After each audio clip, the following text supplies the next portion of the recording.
하나님 말씀은 계시록 12장입니다. 요한계시록 12장.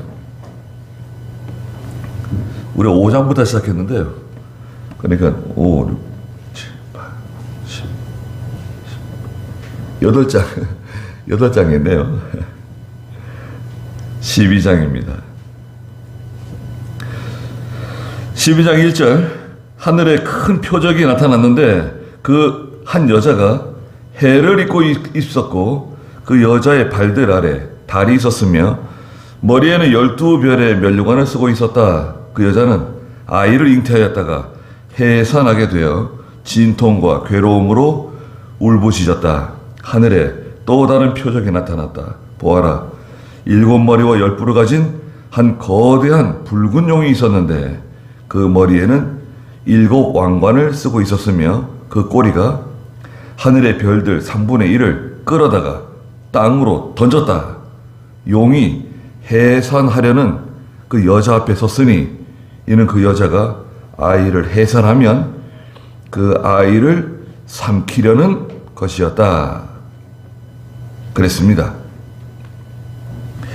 예, 12장은 교회와 붉은 용이에요. 붉은 용. 3절에 붉은 용이 나오잖아요. 교회는 어디 있느냐? 여기 1절에 보시면 하늘에 큰 표적이 나타났는데요. 이 표적을 유심히 잘 보라 이거예요. 이 표적은 여러 가지 의미를 가지고 있습니다. 한 여자가 있는데 해를 입었어요. 이 여자는 교회를 상징합니다. 교회. 여자는 교회다. 네. 해를 입고 있어요. 태양, 밝은 해를 입고 있어요. 교회는 진리를 밖으로 발산하는 어두움 가운데 빛을 쏟아내는 등대와 같아요. 자, 여러분, 하나님의 교회는 등대와 같습니다. 예수 믿는 성도들은 빛을 어둠 가운데 비춰내는 밝은 등대와 같아요. 등대가 빛을 내지 않으면 무슨 소용이 있겠습니까? 예. 여자가 해를 입고 있어요. 빛을 발산하고 있습니다. 그 여자의 발들 아래 달이 있어요. 달은 해를 받아가지고 햇빛을 받아서 반사하는 반사체잖아요. 이 달은 특별히 여기서는 자연 계시를 뜻합니다. 하나님께서 이 자연 모든 만물을 하나님의 교회 발바닥 아래 두셨어요. 네. 교회는요, 이 모든 자연계 있잖아요. 우리가 눈에 보이는 모든 자연계를 발로 밟고 있는 하나님의 교회입니다. 교회가 두려운 존재예요. 무서운 존재입니다. 예. 그 여자의 머리에는 12별의 면류관을 쓰고 있어요. 12별의 면류관. 이 12이라고 하는 12수는 특별히 사도를 상징합니다. 사도. 그래서 이제 21장 14절에 가면 새 예루살렘의 기초석은 12기초석입니다. 12기초석도 사도를 상징하는 거예요. 21장 14절 한번 읽어주시겠어요? 또 그 성의 성벽에는 12기초석이 있었는데 그것들 위에 어린 양께 속한 12사도의 이름이 있었다. 예, 그리고 마태복음 19장 그 28절에도 예수님께서 12사도를 택하셔가지고 그 12사도들에게 큰 은혜를 주신다 그랬어요. 심판하는 권세를 주신다 그랬습니다. 마태복음 19장 28절 한번 읽어주시겠어요? 예수께서 그들에게 말씀하셨다. 내가 진정으로 너희에게 말하니 새 세상에서 인자가 그의 영광의 보좌에 앉을 때에 나를 따른 너희도 12보좌에 앉아서 이스라엘의 12지파를 심판할 것이다. 이스라엘 12지파를 심판하는 권세를 줄 것이다. 12사도들을 상징한다. 하나님의 교회의 대표자들이에요. 신약교회의 대표자들. 그런데 2절에 보니까 이 여자가 아이를 잉태했어요. 이 여자는 교회를 상징한다 그랬죠. 그리고 아이를 잉태했다. 이 아이는 누굽니까? 이 아이는 예수 그리스도세요. 메시아세요. 교회가 그리스도를 잉태하고 있어요. 언제 잉태했느냐? 창세기 3장 15절에 성경에서 첫 복음이 나타나요. 뱀은 그 아이의 발 뒤꿈치를 상하게 하지만 예수님께서 오셔서 그 뱀의 머리를 상하게 할 것이라고 하는 그 첫 복음이에요. 창세기 3장 15절을 첫 복음이라 그래요. 한번 읽어주시겠어요? 창세기 3장 15절. 내가 너로 여자와 원수가 되게 하고 내 후손도 여자의 후손과 원수가 되게 할 것이니 여자의 후손은 내 머리를 상하게 할 것이고 너는 그의 발꿈치를 상하게 할 것이다. 뱀이 하와를 미혹시킴으로 말미암아 하나님께 저주를 받았는데요. 하나님께서 뱀을 심판하시고 뱀을 저주하시면서 그 여자가 낳은 아이는 내 머리를 상하게 할 것이고 너는 그의 발 뒤꿈치를 상하게 할 것이다. 예수님께서 장차 메시아께서 오셔서 십자가를 지시고 죽어주실 것을, 고난받으실 것을 암시하는 창세기 3장 15절이 성경 전체의 첫 번째 복음이에요. 그래서 창세기 3장 15절에 교회는 예수 그리스도를 잉태해요. 그래서 오랜 시간을 보내다가 해산하게 되었어요. 2절에 보니까 잉태하였다가 해산하게 되어 진통과 괴로움으로 울부짖었다. 많은 진통과 괴로움이 찾아온다는 거예요. 교회에 예수 그리스도를 통한 많은 고난, 핍박, 환난이 찾아온다는 거예요. 그리스도를 잉태한 교회는 세상에서 환난을 많이 받게 돼 있어요. 고난이 많아요. 많은 고난이 찾아옵니다. 그리스도를 잉태하고 있잖아요. 그리스도를 모시고 있잖아요. 그래서 이제 환난이 많습니다. 자, 3절에 보니까 하늘에 또 다른 표적이 나타났다. 두 번째 표적이죠. 보아라, 7머리와 10뿔을 가진 한 거대한 붉은 용이 나타났어요. 7머리와 10뿔. 머리는 우두머리죠. 국가적인 세력을 가르쳐요. 머리가 여러 개를 갖다가 과두 정치. 머리가 여러 개가 있고 뿔은 10뿔이에요. 뿔은 권세를 상징합니다. 큰 권세와 세력을 가진 붉은 용이 나타났는데 이 붉은 용은 적그리스도를 상징하죠. 적그리스도를 상징하면서 특별히 전쟁을 상징하고 마귀를 상징해요. 왜 마귀냐? 붉은 용은 마귀라 그랬어요. 그 옆에 9절에 보면 그 큰 용, 옛 뱀이라고도 하고 곧 마귀라고도 하고 사탄이라고도 하며 온 세상을 미혹하게 하는 자가 쫓겨났다. 이 붉은 용에 대해서 여러 가지 별명이 있는데 큰 용, 옛 뱀, 하와를 미혹하는 그 뱀이란 말이죠. 마귀예요. 곧 마귀라고도 하고 사탄이라고도 말하는 온 세상을 미혹시키는 게 바로 마귀가 하는 일이에요.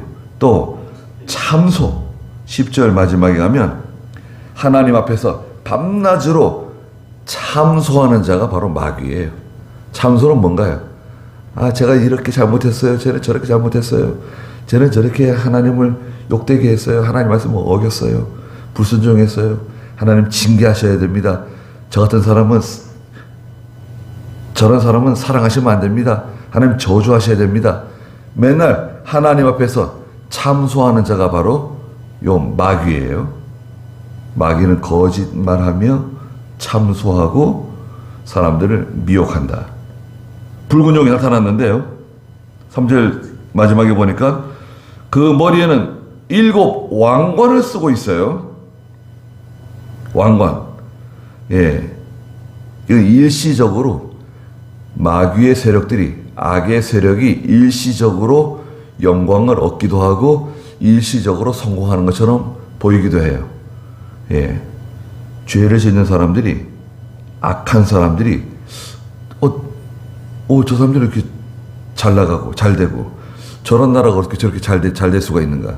맨날 저렇게 악을 행하고 다른 나라를 잡아먹고 못 살게 굴고, 예, 백성들을 힘들게 하는 저런 나라가 어떻게 잘 될 수 있는가. 어떻게 저렇게 경제가 성장할 수 있는가. 일시적으로 잘 되는 것처럼 보일 수도 있다는 거예요. 7, 왕관을 쓰고 있어요.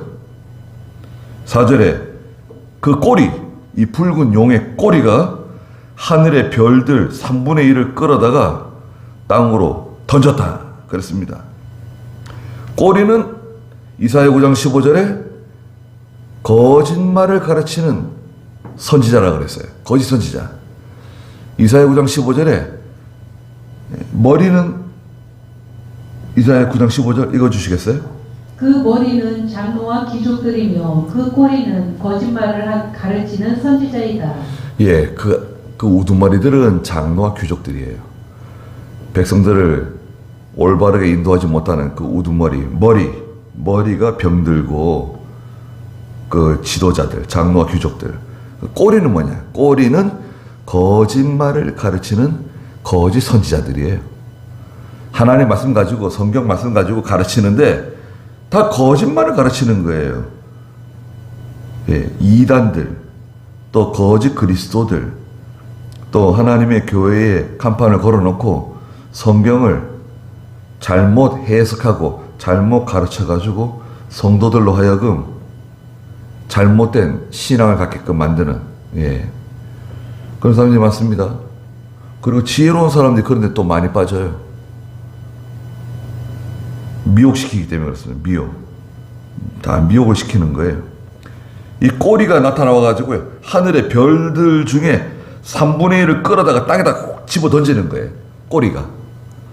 하늘의 별들은 하나님의 참 종들, 믿음 있는 성도들이에요. 별과 같이 빛나는 하나님의 종들을 변질시키고 타락시키고 또 심지어는 붙잡아다가 죽이기도 하고 감옥에 집어넣기도 하고, 그 생명력, 빛을 발하는 생명력을 상실하게 만들어요. 별들을 끌어다가 땅에다 냅다 집어던지는 거예요. 용이 해산하려는 여자 앞에 섰어요.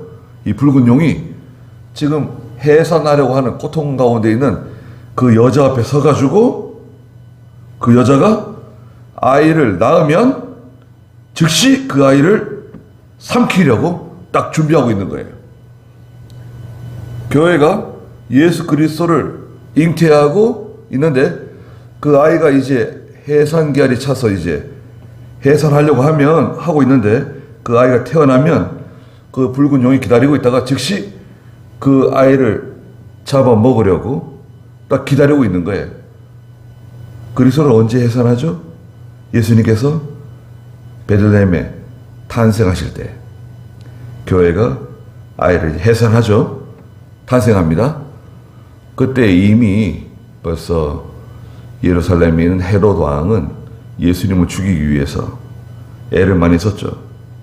그래서 마태복음 2장에서는 16절에 예수님을 죽이기 위해서 2살 아래의 모든 남자아이를 죽이라고 명령을 하기도 하죠. 그래가지고 이제 피바람이 불죠. 2살 이하의 모든 남자아이들이 죽임을 당하는, 그런데 예수님께서는 그 직전에 천사를 통해서 요셉에게 이집트로, 애굽으로 피하라고 하나님 명령하셔가지고 마리아와 갓 태어난 예수님을 모시고 이집트로 피신하게 되죠. 그래서 이제 죽음에서 피하게 되는데요. 5절에 보니까 여자가 아들을 낳았어요. 여자가 아들을 낳았으니 그 사내 아이는 누구냐? 장차 철장으로 만국을 다스릴 자이시다. 예, 철장, 큰 권세를 가지시고 만국을 다스릴 분이시다. 만왕의 왕이시다. 그때 그 아이는 하나님과 그분의 보좌 앞으로 들려 올라갔다. 아이가 태어나자 하나님께서 그 아이를 하나님과 그분의 보좌 앞으로 데리고 올라가셨어요. 자, 지금 보고 있는 거예요. 사도 요한이 환상 가운데 이 모든 광경을 지켜보고 있는 거예요. 그것을 지금 계시록에다 기록하고 있는 거죠. 예, 계시라고 하는 것은 묵시라고도 말해요. 계시록 그러면 묵시록이란 뜻도 가지고 있어요. 묵시가 뭐냐? 계시가 무슨 뜻이냐? 앞으로 일어날 일을 미리 보여준다, 이런 뜻을 가지고 있어요. 또 닫혀 있는 것을 열어서 보여준다, 이런 뜻을 가지고 있습니다. 계시, 앞으로 일어날 일을 미리 보여주시는 거예요. 교회와 성도들에게. 특별히 요한계시록은 말세를 살아가는 성도들에게 꼭 필요한 말씀이고, 이 말씀을 통해서 우리 자신을 돌아보고 교회는 준비를 하는 거예요. 준비를 언제 하느냐? 준비는 편안할 때, 고요할 때, 안정되어 있을 때 준비하는 겁니다. 여러분, 전쟁이 나가지고 막 피난 가기 바쁘고 살 곳을 찾아서 막 동분서주하고 그럴 때는 준비하는 때가 아니에요. 국가도 마찬가지죠. 국가도 평안하고 안정되고 이렇게 사회가 발전할 때는 전쟁을 준비하는 거예요. 반드시 우리에게 전쟁이 찾아올 수 있다. 전쟁이 찾아왔을 때는 어떻게 우리를 준비를 해야 되는가? 공중은 어떻게 준비를 해야 되고, 바다는 어떻게 우리가 적군을 막아야 되고, 육지에서는 어떻게 막아야 되고, 또 바다 밑으로 침투한다 그러면 어떻게 막아야 되고, 그런 전략, 전술을 계속 반복적으로 익히면서 훈련하고, 평화로울 때 국가는 전쟁을 준비하고 성도는 환난을 준비하는 겁니다. 평화로울 때. 평화로울 때 기도하고 하나님께 엎드리고 하나님의 말씀으로 양식을 삼아서 자신의 영을 견고하게 또 잘 자라나도록 능력 있는 하나님의 성도가 돼야 돼요. 이병규 목사님은 요한계시록 상해 때 많이 하셨습니다. 제가 어렸을 때 제 할머니께서 요번에도 아마 이병규 목사님께서 상해 때 요한계시록 할 거라고 그러시더라고요. 근데 그때 갔을 때는 요한계시록이 아니라 사도행전인가 뭐 다른 걸 하신 것 같아요. 요한계시록 한다 그랬는데 왜 다른 걸 하시지? 그런 기억이 납니다. 이병규 목사님은 사경회 때마다 요한계시록을 계속 가르친다는 거예요. 왜 그러신데요? 제가 물어봤어요. 초등학교 6학년, 중학교 1학년 그때입니다. 우리가 지금 말세를 살고 있기 때문에 말세를 살고 있는 성도들에게 꼭 필요한 말씀이 요한계시록이다. 이렇게 가르치신다는 거예요. 그 김명보 목사님도 요한계시록을 많이 가르치셨고, 특히 이병규 목사님은 아주 요한계시록을 잘 가르치신다고 그렇게 말씀하시더라고요. 그때 이제 들은 거죠. 예. 그 요한계시록 잘 배웠습니다. 제가 학교 다니면서 잘 배우고, 또 집회 때마다도 잘 배우고. 지금 우리 송정교에서도 지금 요한계시록 10번째입니다. 여러분. 기억이 잘 나실지 모르겠는데, 네. 가르친 저도 잘 기억이 안 나요. 예. 그래도요. 이게 지금 10번째 요한계시록 하고 있는 거예요. 예. 그래서 이 요한계시록을 들을 때마다 새롭죠? 이런 말씀이 있었나? 예. 그러니까 괜찮아요. 10번 하든 20번 하든 우리는 들을 때마다 새로우니까 아무 상관없습니다. 계시록은 정말 잊을만 하면 꼭 한 번씩 다시 배워야 되고 또 이 말씀을 들어야 되는 좀 꼭 필요한 말씀입니다. 자, 예수님은 철장을 가지고 만국을 다스리시는 주님이세요. 만주의 주님이시고 만왕의 왕이세요. 자, 그때 그 아이는 하나님과 그분의 보좌 앞으로 들려 올라갔죠? 올라갔습니다. 자, 이제 여자가 남았네요. 아이는 하나님께로 들려 올라갔고 예수님께서는 하나님이 계신 보좌 앞으로 들려 올라가셨어요. 이제 6절부터는 이제 여자 혼자 남았어요. 교회가 남았어요. 교회. 6절에 여자가 광야로 도망하였는데 하나님께서 예비해 두신 장소가 있었다. 여자가 어디로 도망칩니까? 광야. 광야는 하나님께서 예비하신 어떤 장소가 있는 곳이다. 광야로 도망쳤어요. 그리고 그 여자가 이는 그곳에서 그 여자를 1260일 동안 양육하려는 것이었다. 1260일. 1260일은 42달이에요. 30일씩 나누면 1260일은 42달이고 3년 6개월이죠. 3년 6개월. 그래서 7년 대환란이라고 하는 단어는 성경에 없습니다. 그러나 전반기에 일어나는 3년 반의 환란이 있고 후반기에 일어나는 3년 반의 환란이 있는데 성도는 전반기에 일어나는 3년 반 동안의 환란을 다 당합니다. 전반기 환란을 다 당하고 시간이 약간 지났을 때 예수님이 공중 재림하세요. 재림하시고 죽은 성도들이 들려 올라가고 살아있는 성도들이 들려 올라가고 그 다음에 남아있는 이 지상에 남아있는 사람들에게 마지막 3년 반 환란이 임하게 되는 겁니다.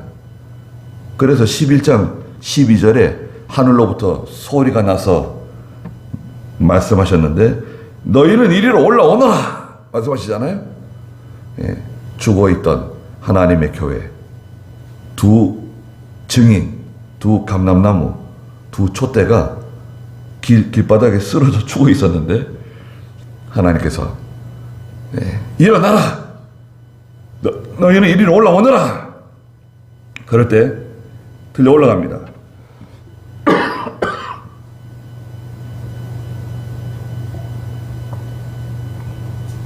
성도 들려 올라가는 거예요.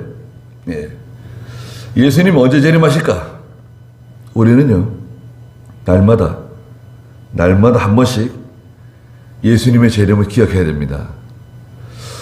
어쩌면 오늘 예수님이 재림할지도 모른다. 저는 가끔 새벽에 차량원에 이렇게 나갈 때 있잖아요. 차량원에 나갈 때 보면 달이 아주 붉을 때가 있어요. 붉은 달. 달이 이제 넘어가는 거죠. 달이 넘어가고 이제 해가 뜰 거 아니에요. 새벽에. 달이 막 시뻘게 져가지고 넘어갈 때, 또 저녁 때, 막 달이 이렇게 해가 지면서 달이 막 뜰 때 있잖아요. 붉은 달을 보면, 이야, 붉은 달.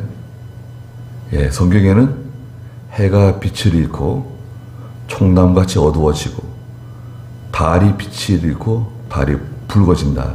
그런 말씀들이 종종 나오죠. 붉은 달을 볼 때마다 이야, 이거 예수님 재림하시려고 그러시는가? 예, 그런 생각이 들죠. 예. 여러분, 지진 같은 큰 그 자연재해 있잖아요. 지진 같은 일을 겪으면은 예수님의 재림이 눈앞에 가까이 온 것을 체험할 수 있습니다. 여러분 생각해 보세요. 우리가 지금 여기 있는데 여기가 막 흔들린다고 생각해 보세요. 여기만, 우리가 살고 있는 이 동네만 흔들리는 게 아니라 이 용인시 전체가 막 흔들리고 막 우리나라 전체가 막 흔들흔들 막 진도 5만 되면요 사람이 서 있지를 못해요. 진도 5는 사람이 간신히 쓸까 말까 그 임계점이에요. 5만 돼도요 이 약한 건물들은 무너져요. 철근이 잘 안 들어가고 말이죠. 이 시공이 잘 안 된 건물들 멀쩡하게 서 있지만 충격이 왔을 때는 무너지는 건물들, 제대로 설계도대로 철근이 안 들어가고, 아니 그 대기업들이 건설하는데 철근 이렇게 빼먹고 그러는가 봐요. 나중에 문제 생깁니다. 평소에는 멀쩡하게 뭐 주차장도 멀쩡하고 다 멀쩡하게 있지만 이제 살짝이 흔들리면 이제 못 견디고 이제 막 무너져 내리는 거예요. 철근 없는 것들은. 터널 같은 것도 마찬가지고. 예. 그 설계도대로 또 그 규격대로 다 그게 계산이 돼가지고 다 설계가 되고 그것이 시공돼야 되는데 시공할 때 보지 않는다고 몰래 자꾸 이렇게 몇 가닥씩 빼먹고 비용을 줄인다고 자꾸 그렇게 하다 보면 큰 문제가 생기는 거예요, 나중에. 자, 본문으로 돌아가서 여자가 피하는 곳은 광야입니다. 광야. 광야는 하나님께서 예비해 두신 장소가 있다는 거예요. 광야에. 성도는 광야로 가야 돼요. 광야. 광야로 가시는 분들이 여러분들 계시죠? 사도 바울은 하나님의 일을 시작하기 전에 광야에서 3년 동안 광야에서 아라비아 3년 신학교 생활을 했죠. 사도 바울에게는 광야가 신학교예요. 모세는 미디안 광야에 가서 40년 동안 신학교 생활을 했어요. 예수님께서도 사역을 시작하시기 전에 40일 동안 광야에 나가서 기도하시면서 금식하시고 하나님의 사역을 준비하셨죠. 광야는 성도가 하나님을 만나는 장소예요. 광야는 쓸쓸한 곳입니다. 외로운 곳이에요. 어떻게 보면 또 위험한 곳입니다. 광야는 아무런 보호장치가 없는 곳이에요. 광야. 예수님이 기도하실 때 짐승들이 가까이 왔다 그랬어요. 예수님께서 광야에서 기도하시는데 짐승들이 가까이 왔지만 천사들이 예수님과 함께 하면서 짐승들이 더 이상 가까이 오지 못하겠죠. 그런 곳입니다. 마가복음 1장 35절에도 보면 예수님께서 새벽 5일의 미명에 일어나 나가 한적한 곳으로 가셔서 거기서 기도하셨다. 그 한적한 곳, 그 한적한 곳이 바로 광야예요. 마가복음 1장 35절 읽어주시겠어요? 아침 일찍 아직 날이 어두울 때에 예수께서 일어나 나가 한적한 곳으로 가셔서 거기에서 기도하셨다. 예수님께서는 날이 새기 전에 일찍 일어나셔가지고 한적한 곳으로 혼자 가시는 거예요. 혼자 가셔서 거기서 시간을 보내시면서 기도하시는데 힘쓰셨습니다. 저희들도 새벽 제단을 쌓는 거, 또 산기도 가는 거, 이런 거 다 참 귀한 일들입니다. 하나님께서 저희들에게 좀 허락하시면 있는 빚도 좀 청산하고 여기 가까운데 좀 나지막한 한 산을 하나 살 수만 있으면 샀으면 좋겠다는 생각을 하고 있어요. 나지막한 한 산을 사가지고 길을 내고 그리고 주일날이나 평소에도 도시락 같은 거 싸가지고 교인들 우리 식구들 다 이렇게 산에 올라가서 기도도 하고 그러면 참 좋을 텐데 그런 생각을 합니다. 우리 여기 산에 그때 기도하러 갈 때 좋았잖아요. 뭐 우리 산은 아니지만 지금은 다 막아놔가지고 올라갈 수가 없어요. 나지막한 산 이렇게 차가 이렇게 올라갈 수 있도록 길 좀 내가지고 도시락 좀 싸가서 올라가서 기도하고 그러면 참 산에 가서 기도하면요 또 다릅니다. 우리가 여기서 기도하는 거하고 산에 가서 기도하는 건 완전히 달라요. 광야로 가서 1260일 동안 양육을 받는데 1260일 이 기간은 신약교회가 하나님의 말씀으로 양육받는 기간이에요. 3년 6개월. 그때 7절 하늘에서 전쟁이 일어나 하늘은 이 영적 세계 영계에서 전쟁이 일어났는데요. 미가엘과 그의 천사들과 용이 서로 맞서 싸우는 거예요. 이 붉은 용하고 미가엘 천사와 그 미가엘 천사에 속해 있는 그 천사들, 부하 천사들. 미가엘은 일종의 사령관이에요. 천사들 가운데 사령관. 그러니까 다른 천사들과 함께 이 붉은 용의 세력과 맞서서 전쟁이 붙어요. 싸움이 붙어요. 그럼 누가 이기죠? 천사가 이기죠. 싸우니까 용과 그의 사자들도 싸웠으나 그 용이 이기지 못하여 하늘에서 더 이상 있을 곳을 찾지 못하였다. 더 이상 있을 곳을 찾지 못하고 천사들과 전쟁이 벌어졌는데 거기서 실패하고 쫓겨나요. 9절에 그 큰 용, 뱀, 마귀라고도 하고 사탄이라고도 하며 온 세상을 미혹하게 하는 자가 쫓겨났다. 쫓겨날 때 그의 사자들도 그와 함께 쫓겨났어요. 제일 우두머리는 사탄이라 그래요. 사탄. 여러분, 마귀의 우두머리는 사탄입니다. 마귀는 누가 마귀가 된 건가요?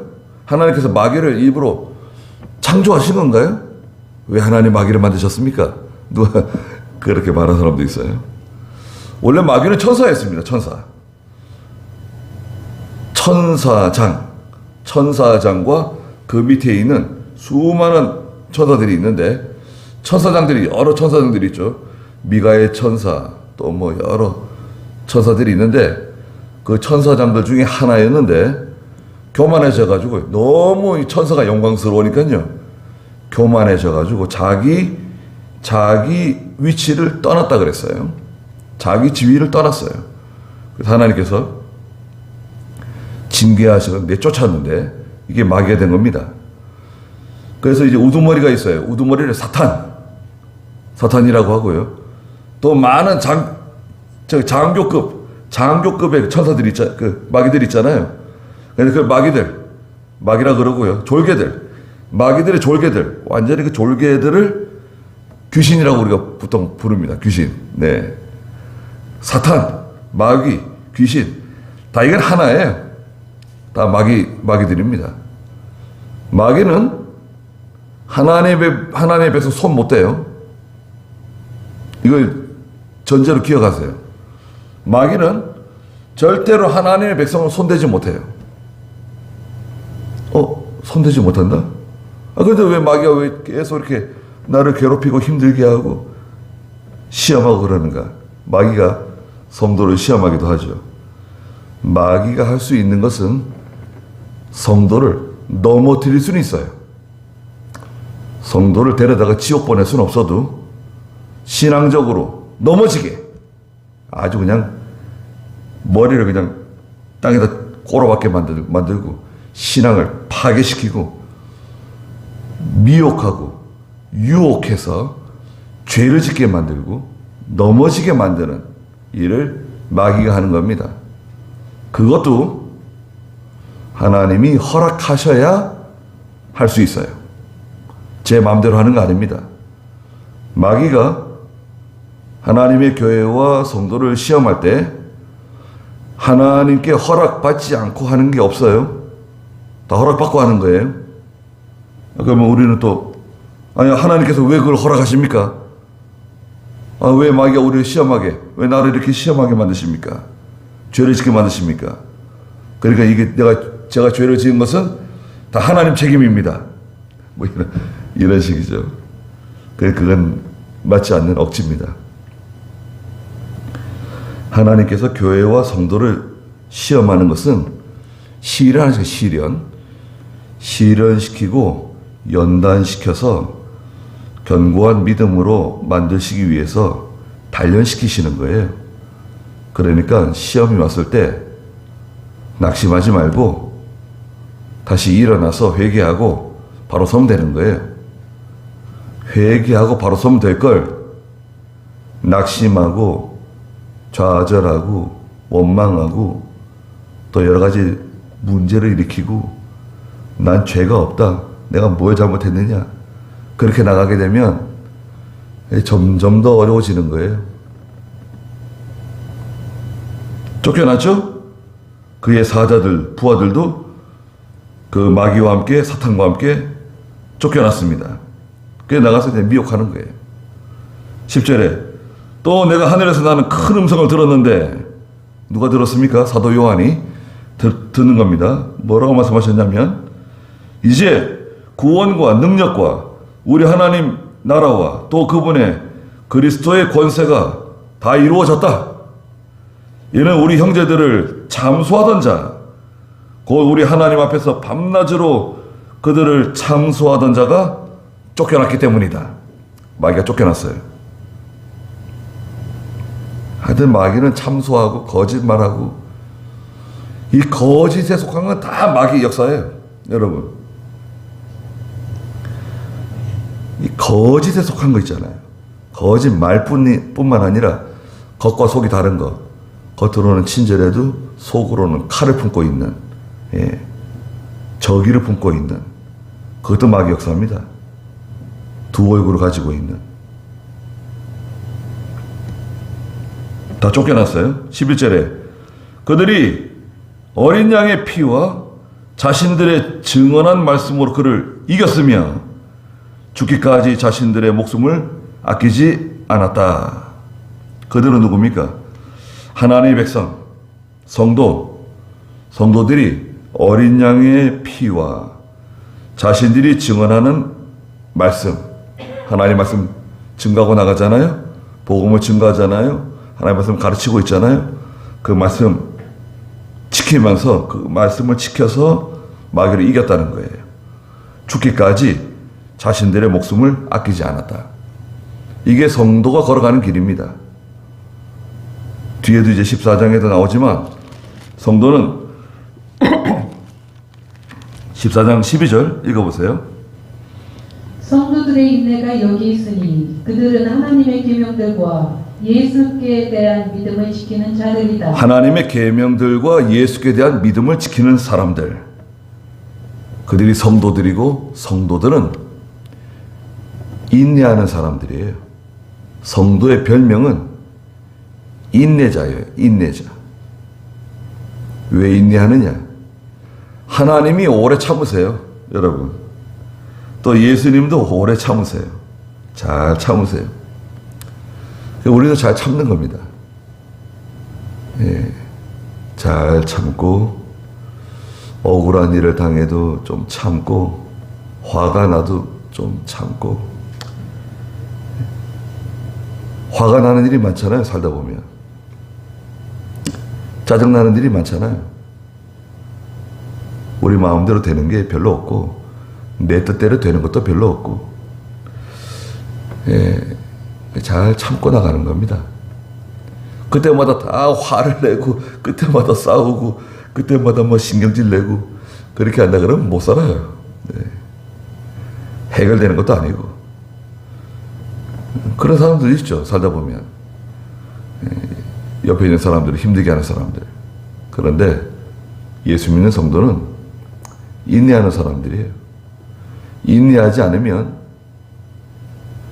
자기 구원을 잘 이루어갈 수 없어요. 영이 자라나지 못해요. 잘 참고 여기 첫째가 뭡니까? 어린 양의 피로 깨끗해졌고 자신들이 증언한 말씀으로 믿음을 지켜나가면서 이겨나가고 죽기까지 자신의 목숨을 아끼지 않고 하나님께 충성하는 이 믿음의 성도들, 또 여자, 하나님의 교회, 신약시대의 교회, 믿음 지켜나가는 겁니다. 얼마나 귀한 존재입니까? 하나님이 얼마나 귀하게 여기시겠어요? 여자는 어디로 피난 가야 되죠? 광야. 하나님이 예비하신 곳으로 광야로 가기만 하면 돼요. 근데 광야로 가는 게 쉽지 않죠? 12절에 그러므로 하늘과 그 안에 사는 자들아 기뻐하여라. 그러나 땅과 바다에는 화가 있을 것이니 하늘과 그 안에 사는 자들은 하나님께 속한 영에 속한 성도들이에요. 땅과 바다는 이 땅에 속한 이 물질계, 이 세상에 있는 명예, 영광, 물질, 무엇을 먹을까, 무엇을 마실까, 무슨 옷을 입을까, 이 땅과 바다에 속한 사람들, 그들에게는 화가 있다. 하늘에 속한 사람들은 기뻐해라. 거기는 영광이 있고, 이는 마귀가 자기 때가 얼마 남지 않은 것을 알고 큰 분을 품고 너희에게 내려갔기 때문이다. 어디에? 땅과 바다로 내려가가지고 큰 분을 품고 내려가가지고 거기를 다 미혹시키고 최후의 발악을 하는 거예요. 마귀의 최후의 발악. 13절에 용이 자기가 땅으로 쫓겨난 것을 알고 땅으로 쫓겨났잖아요. 얼마나 분통하고 얼마나 그냥 원통하고 그냥 이걸 사탄 마귀가 분해가지고요. 그 남자를 낳은 여자를 박해해요. 여자는 뭐라 그랬죠? 하나님의 교회다. 교회를 계속 박해하는 거예요. 그러니까 교회가 뭐 얼마나 힘들어요. 종교 박해하고 막 순교자들이 막 쏟아져 나오고 얼마나 힘듭니까? 그때 14절에 그 여자가 큰 독수리의 두 날개를 받았으니 이것은 그 여자가 광야에 있는 자기 거처로 날아가 그곳에서 뱀의 낯을 피하여 한때와 두때와 반때 동안 양육을 받으려는 것이었다. 그랬습니다. 6절에 있는 것처럼 여자가 광야로 도망쳐야 되는데 마귀가 와가지고 그냥 계속 핍박하고 환난을 가져오고 죽을 지경을 만들어 놓는 거예요. 그러니까 하나님께서 이거 봐라, 이거 안 되겠다 이거. 그러니까 하나님께서 큰 독수리 두 날개를 그 여자에게 다 갖다 붙여주세요. 독수리의 두 날개는 이사야 40장 31절에 나오는 독수리인데요. 이 독수리는 이사야 40장 31절 한번 읽어주시겠어요? 오직 여호와를 바라는 자는 새 힘을 얻을 것이니 독수리처럼 날개치며 올라갈 것이고 가름박질하여도 지치지 아니하겠고 걸어가도 피곤하지 않을 것이다. 네. 오직 여호와를 바라는 자는 새 힘을 얻을 것이니 독수리의 두 날개는 하나님께서 주시는 신령한 은혜예요. 영적으로 주시는 크고 놀라운 새로운 힘이에요. 새로운 기운이에요. 하나님이 주시는 힘이 있어요. 하나님이 주시는 힘을 받으면 독수리처럼 확 올라가는 거예요. 독수리가요, 날개가 얼마나 큽니까? 멀리서 볼 때는 우리가 뭐 동물의 왕국이나 무슨 이렇게 다큐멘터리나 독수리 이렇게 보면 독수리 멋있다. 근데 뭐 독수리가 커 보이지 않아요. 근데 실제로 독수리는 엄청나게 큰 새입니다. 날개를 이렇게 쫙 당기면요, 이게 뭐 2m가 훨씬 넘는 큰 새예요. 그래가지고 양들 있죠, 양을 집어가지고 들고 올라가요, 하늘로. 그 날개로 파삭파삭 하면서요, 양을 집어가 염소, 여우 같은 건 말할 것도 없고요. 여우, 뭐 토끼, 그 독수리의 발톱으로 그냥 팍 잡아가지고요, 들고 올라가요. 계속 발버둥 치면요, 하늘에 저 높은 곳에 내려가가지고 떨어뜨려요. 저 바닥에 떨어뜨려요. 그러면 다시 내려와가지고 그걸 다시 집어가지고 그 날개로 들고 올라가는 거예요. 야, 그 날개가 말이죠, 날개를 펴고 양이나 염소를 집어가지고 이렇게 가는 거 보면, 야, 독수리가 굉장히 큰 새로구나 알 수 있어요. 그 독수리, 이 항공기를 연구하는 사람들이요, 그 새들을 보고 항공기 설계를 한 거 아니에요. 큰 수송기 있잖아요. 큰 수송기, 독수리의 그 날개의 모양을 관찰하고 연구해가지고 그 수송기의 날개를 설계한 거라고요. 수송기 날개 있잖아요. 그 무거운 거 막 탱크 같은 것도 막 싣고 막 올라가잖아요. 사실은 날개가 그렇게 크지 않은데 그냥 그 무거운 거 싣고 하늘로 올라가잖아요. 그 독수리의 날개, 그 날개는 하나님께서 성도에게 주시는 새 힘이에요. 신령한 은혜예요. 하나님께서 우리에게 그 은혜와 힘을 주시면 그 힘을 가지고 어디로 날아가죠? 하나님이 예비하신 처소가 있는 광야로 날아가는 겁니다. 그 여자가 광야에 있는 자기 거처로 날아갔다. 그곳에서 뱀의 낯을 피하여 한때와 두때와 반때. 그럼 한때, 두때, 반때면 세때 아니에요. 한때, 두때, 세때, 반때, 세때 반. 세때 반, 3년 반, 42달, 1260일. 계시록에는 이런 숫자가 계속 나옵니다. 그래서 전반기 3년 반 환란이 나오고 후반기 3년 반 환란이 나오는데, 성도는 전반기 3년 반 환란은 통과하지만 후반기 3년 반 환란은 통과하지 않아요. 거기에 해당 사항이 없어요. 성도는 이미 공중으로 들려 올라가서 하늘에서 주님을 영접하고 있는 거예요. 거기서 뭐 하냐? 혼인잔치 하는 거냐? 아니죠. 혼인잔치 하는 거 아닙니다. 지상에서는 지금 하나님께서 땅에 있는 사람들 심판하시고 막 그냥 나팔재앙, 대접재앙으로 막 다 죽이시고 난리가 났는데 지금 아마겟돈 전쟁 벌어져가지고 막 다 전쟁하고 다 죽어나가고 있는데 저 하늘에서는 혼인잔치 한다? 그거는 좀 말이 안 되잖아요. 혼인잔치 하는 거 아닙니다. 공중에서 주님을 영접하고 3년 반 동안의 지상에서 모든 하나님이 내정하신 모든 재난이 끝날 때까지 기다렸다가 이제 새 하늘과 새 땅이 되고요. 20장에 가면 새 하늘과 새 땅이 찾아오고 바다가 다 사라지고 그리고 하늘로부터 새 예루살렘 성이 이 지상에 내려오는 거죠. 내려오고 그때부터 천년왕국이 시작되는 거죠. 이게 다 성경에 있는 겁니다.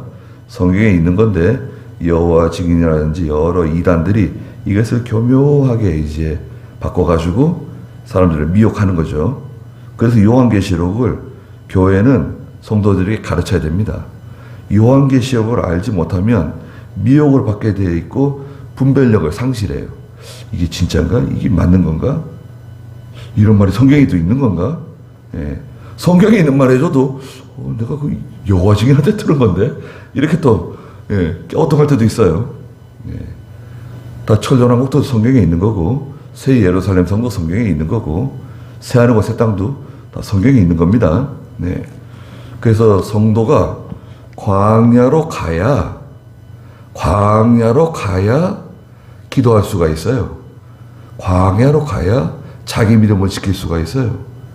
광야는 마태복음 6장에 나오는 은밀한 골방과 같은 곳이에요.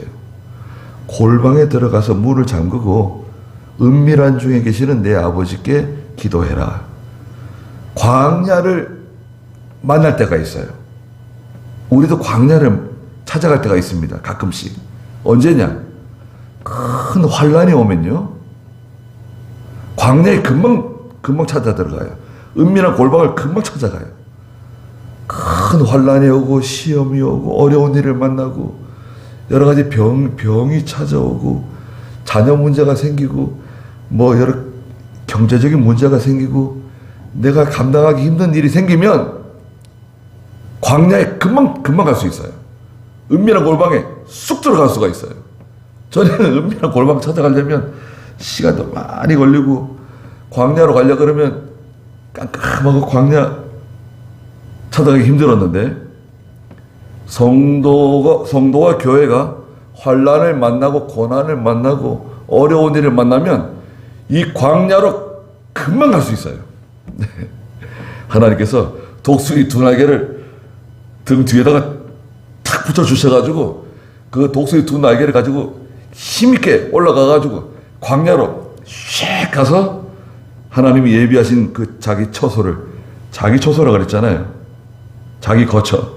14절에 보니까 광야에 있는 그 여자가 광야에 있는 자기 거처로 날아가. 자기 거처가 있어요. 자기가 기도하는 곳이 있어요. 물론 그 장소가 중요한 건 아닙니다. 장소가 중요하다 얘기했다가 제가 한번 홍보장 난 적이 있어가지고 제가 장소가 뭐 중요하다고 얘기하지 않습니다. 기도하는 장소, 뭐 예배하는 장소, 어디가 좋다. 그렇게 얘기할 수는 없어요. 아무 데면 어떻습니까? 광야에서 이스라엘 백성들 하나님께 예배하고, 호렙산에서 예배드리고, 요단강 가에서 예배드리고, 얼마나 좋습니까?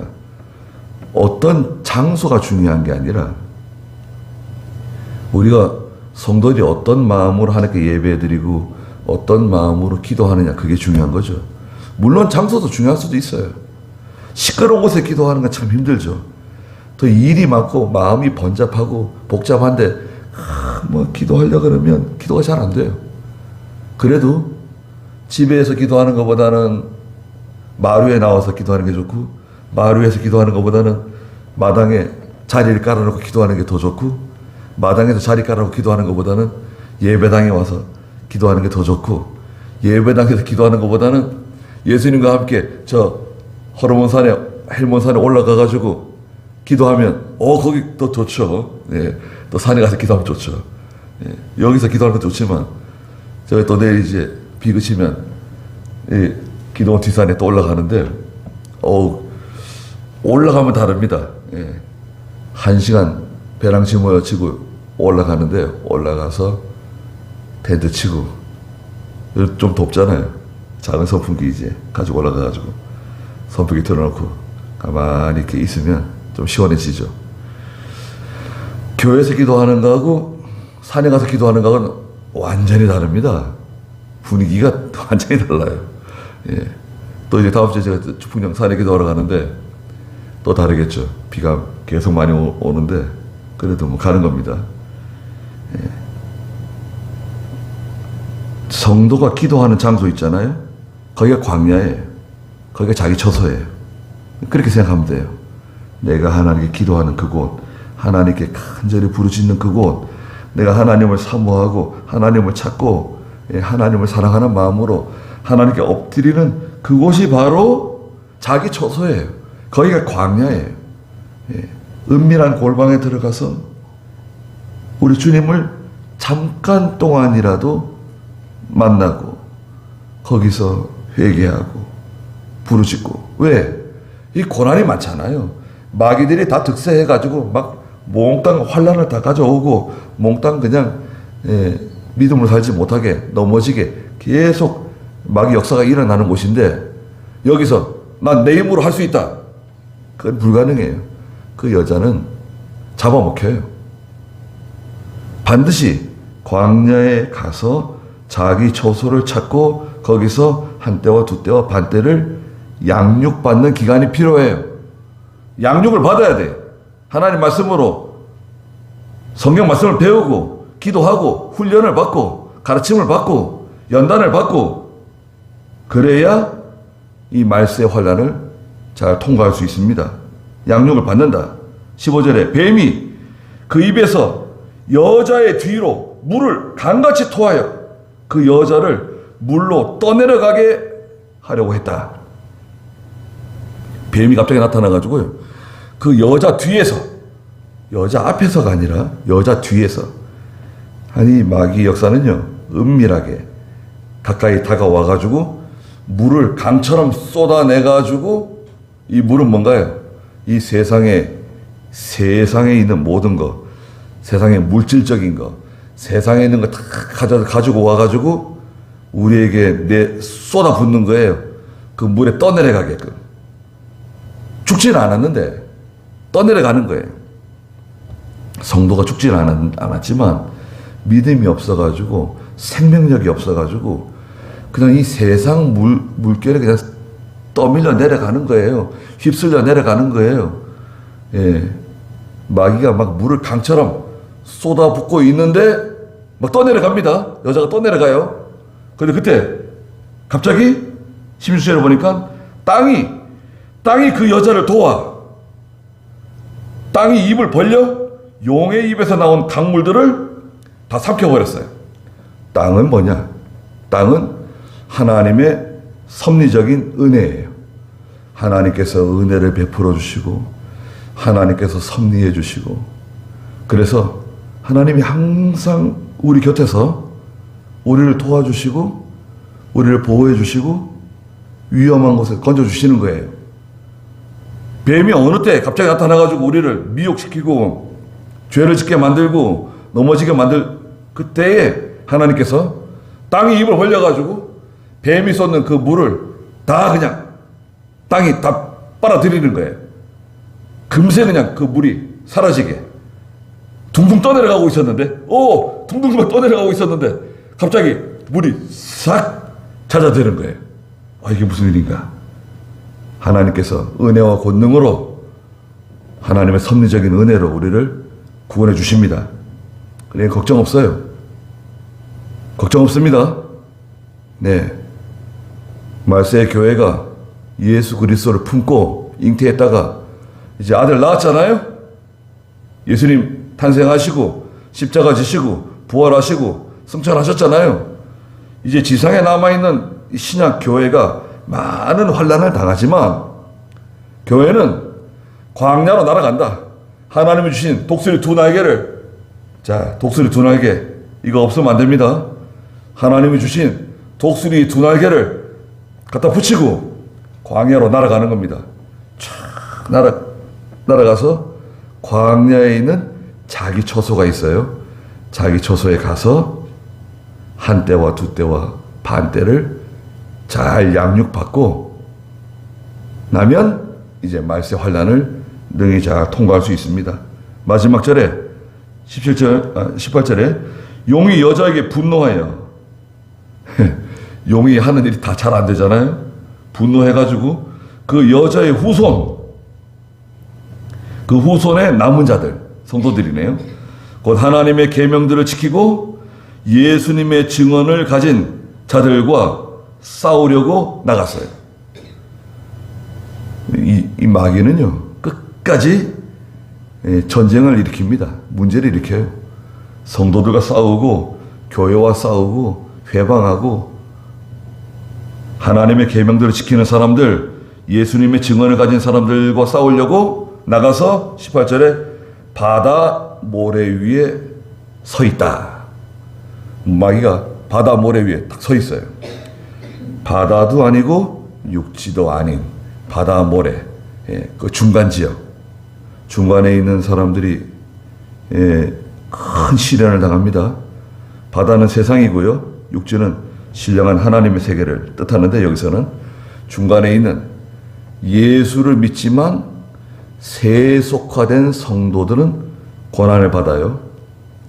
아예 믿음으로 나가는 성도들은 마귀가 건드리지 않아요. 여러분, 아예 믿음으로 나가가지고 하나님만 의지하고 목숨 내놓고 나가는 사람들, 그 사람들을 왜 건드리겠어요? 마귀가 건드리면 더 믿음이 좋아져, 더 많이 기도하고 더 하나님을 의지하고.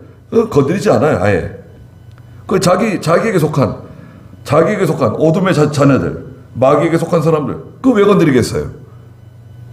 이왕의 마귀의 백성들인데. 그런데 바다도 아니고 육지도 아니고 그 사이에 있는 바다 모래에 거하는 사람들, 이 회색지대, 예수를 믿지만 속화된 성도들이 말세에는 믿음을 지키지 못하고 큰 환난을 당하고 많은 고난을 당하게 될 거다. 시련이 와요. 거기까지 하죠. 그래서 요한계시록 12장까지 마쳤습니다.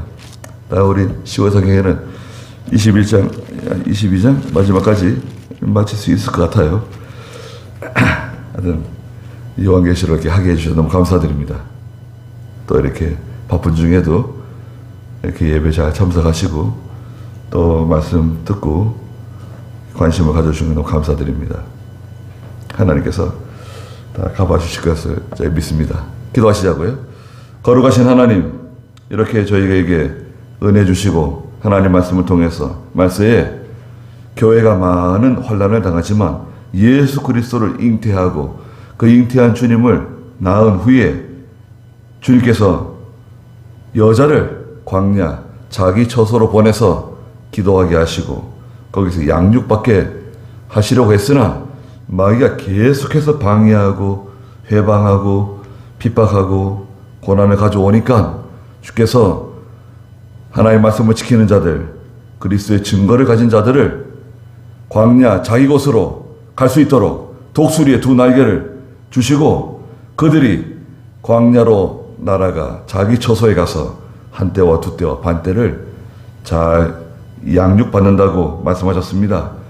저희가 이렇게 하나님 말씀으로 양육받게 해주시고 또 이렇게 평안할 때 믿음의 준비를 잘하며 우리의 영이 자라나며 자기 구원을 잘 이루어가게 해주시고 앞으로 장차 반드시 언젠가 큰 환난이 찾아올 수 있다는 것을 염두에 두고 자기의 믿음이 견고해지도록 잘 준비하는 저희가 되게 해주시고 뱀이 여자 뒤에서 물을 강처럼 쏟아낼지라도 하나님께서 땅이 입을 벌려 그 마귀가 쏟아내는 물을 다 제거하게 해주신다고 말씀하셨습니다. 하나님께서 저희 곁에 계셔서 은혜와 능력으로 저희들을 보호해 주시고 하나님의 큰 섭리 가운데 저희들을 구원해 주실 것 제가 믿습니다. 하나님께 엎드려 기도하며 은밀한 골방을 찾게 해주시고 광야 자기처소로 가서 거기서 하나님을 만나며 거기서 기도하며 하나님과 교통하는 저희가 다 되게 해주시고 그러므로 하나님의 도움을 입는 하나님의 구원을 받는 저희가 다 또한 되게 해주시옵소서. 우리 주 예수 그리스도의 크신 은혜와 하나님 아버지의 무한하신 사랑하심과 성령의 감화하시고 감동하시는 은혜의 역사가 이 자리에 함께한 사랑하는 모든 성도들에게 항상 계시기를 축원하옵나이다. 아멘.